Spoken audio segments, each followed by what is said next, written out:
Hello, YouTube land. I am Adam Snow. I am just an average Joe who loves movies. Figured I would start my own YouTube channel and just have some fun with it. And I was going to make my first video here about my top 10 list of 2013. I know we're a couple weeks into 2014. And I've been busy and I've been wanting to get this list together. And I finally saw the movies I wanted to see from last year, so I can compile this list, the most accurate one I could for myself. And we'll just jump right in.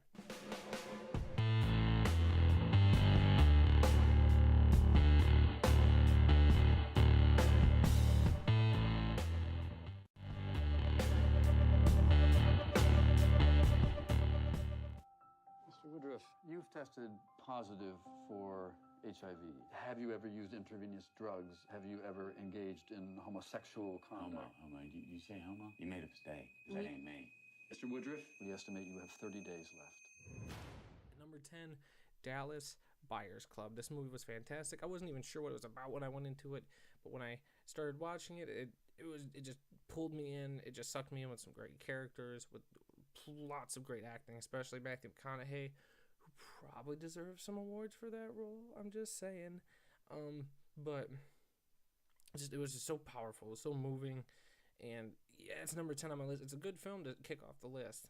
And it just, for me, every little movie gets sweeter as we go. All the way from the planet Hondo, we are Future Folk.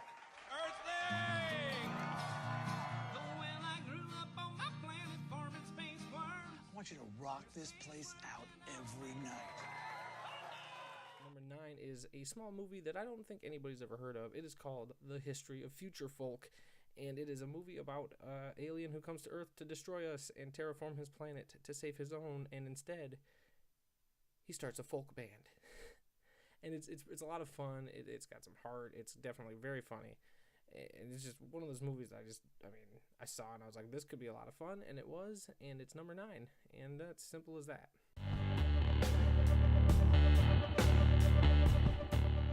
The woman that I've been seeing, Samantha, she's an operating system. You're dating an OS? What is that like? I feel really close to her. Like when I talk to her, I feel like she's with me. Number 8, we have Her, which I didn't get to see until it was released in theaters this past weekend, so that's why this list took a while to get to, because I was waiting for this movie, and it did not disappoint. I had a lot of fun. It had a lot of heart. It was really emotional. Spoke a lot about the relationships people have, even though it's between a man and his operating system. It pretty much, we've all gone through it, and if you really pay attention, you've probably experienced what they've felt in their relationship, and it really hit home for me. So I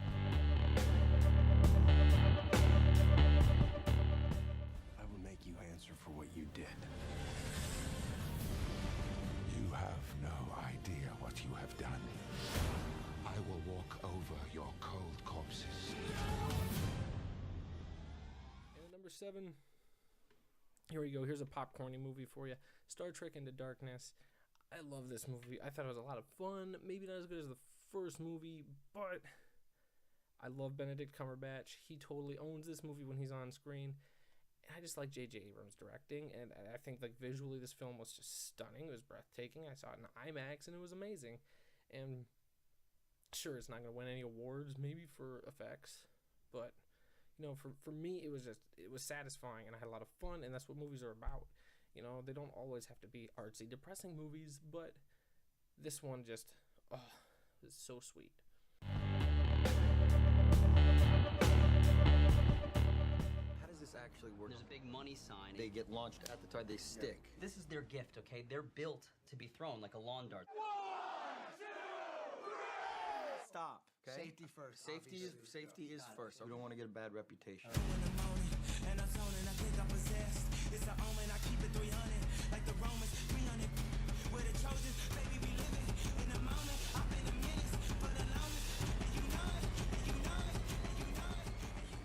At number 6, we have The Wolf of Wall Street, a 3-hour movie.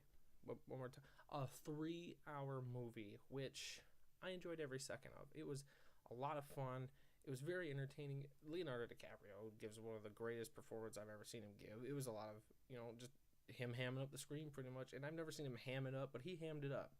And he had a great supporting cast. Matthew McConaughey was in this as well. Jonah Hill did a great job. And it was just across the board. Everything about this movie was fantastic.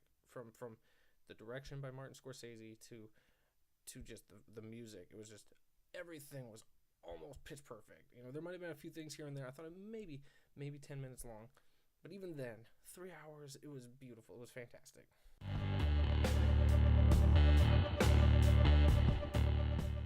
And we're back. Just like the Five Musketeers. 3 Musketeers, isn't it? Well, nobody knows how many there were, really, do they? You know that the Three Musketeers is a fiction, right?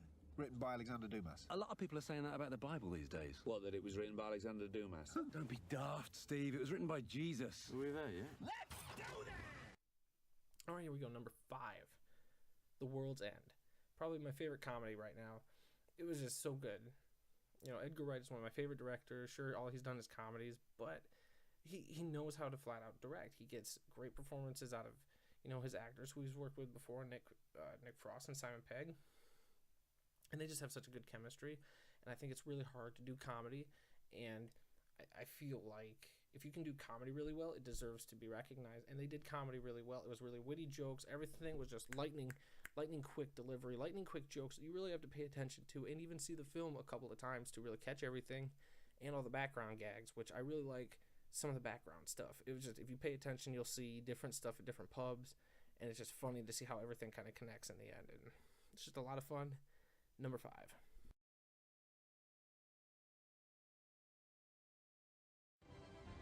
They will race behind you. They will stumble. They will fall. But in time, they will join you in the sun.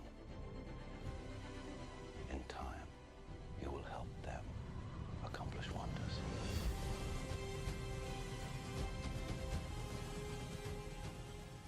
Number 4 was a movie that was kind of split down the middle with people this summer. It was my number 1 movie for a while, and I had to have a little soul searching to push it down to this number. But Man of Steel. I love Superman. I'm a huge DC Comics fan, Batman fan especially. But this movie just did everything right for me. As a Superman movie, as just a movie in general, I was really emotionally involved from the get-go to this movie. And I just liked everything about it. The way the camera work was at first was a little jarring, but then it felt really natural, and for me it felt really intimate. I won't say Zack Snyder is the greatest director ever, but I really liked what he did with this film. I think he had a good vision. I think that the writing was okay. It wasn't as good as it could have been, and that was the weakest part of the movie and why it's maybe dropped down to number 4. But everything else, I love the acting, I love the visuals, I love the mythology. So that sets it in at number 4. This is your problem. This is our problem, and I'm bringing it to your attention because that's what I should do. I want to do 2 in one day. Get up! I'm not gonna let you bring us both down. There's a way out of this. You're not gonna like it. Number 3, we have The Place Beyond the Pines.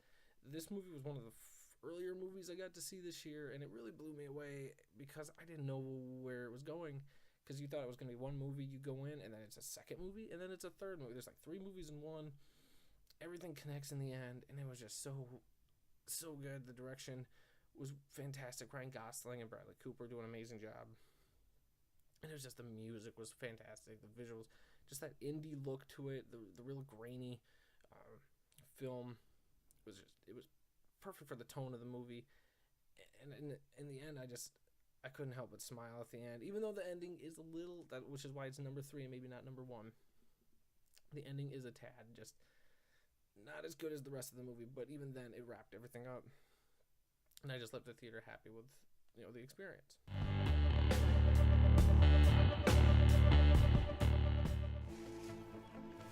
Someone's here. What? Someone's living in our boat. You know that guy? I've never seen him before.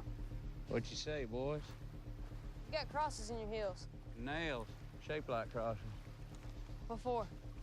Ward off evil spirits. 2, Mud.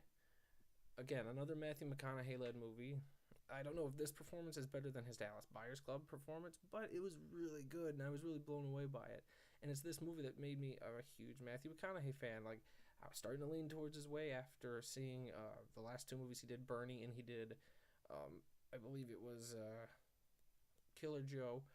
And after those 2 movies, I really was like, okay, Matthew McConaughey's doing some good shit.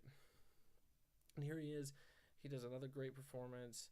I really like the characters, and it's really about the kids in the movie as opposed to Matthew McConaughey, and it's really about growing up and adolescence and just experiencing some of these things you go through as a kid, but through these kids' eyes in this town, and then having to deal with Matthew McConaughey, who may or may not be a fugitive. They don't know. It's a mystery that's kind of unraveled through the movie, and you know, I just loved everything about that movie. It is a very slow burn, but once you dig into it, and there's all the subtext is just fantastic, and I couldn't help but just love this movie. And I'm surprised I haven't bought it yet on Blu-ray. I'm gonna, because I buy my top 10 list on Blu-ray. So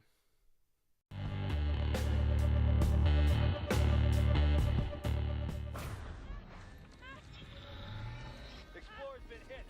Explorer, do you read? Explorer, over. Explorer. Astronaut is off structure. Dr. Stone is off structure. Dr. Stone detached.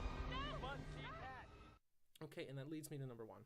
And number 1 is Gravity. And I know a lot of people would probably be like, it's not the best film. For me, it was. I had and it's probably based on just my experience at the theater. I saw it in IMAX 3D, and that really affected me. I was really immersed in it. I thought the story was good, maybe not as great as it could have been, but between the visuals, the direction, and just the balls that Alfonso Cuarón had with this movie just really blew me out of the water. I thought it was going to be good, but not that good, and oh boy, it's so hard to even describe. I remember just sitting in my seat, clenching the seat, the hand railing thing, the armrest, and just my eyes were glued to the screen the entire time. I was almost hyperventilating throughout the second half of the movie, and it was just, by the end of the movie, I finally exhaled, and it was just so great going along this journey with Sandra Bullock's character and